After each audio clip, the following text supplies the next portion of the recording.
You're gonna need a rhinestone chain. I chose black. And you're going to need some rhinestone chain crimps.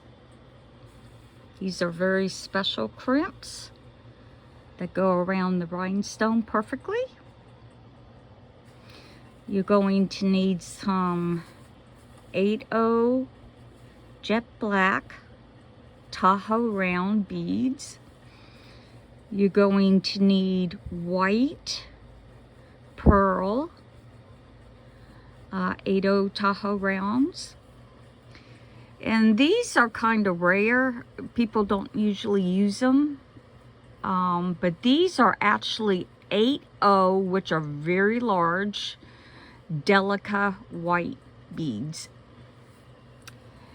And these are 11/0 Tahoe rounds. You're going to need a size 10 beading needle is what I use, but you can use a size 12 Nemo thread and a good cutting pair of scissors.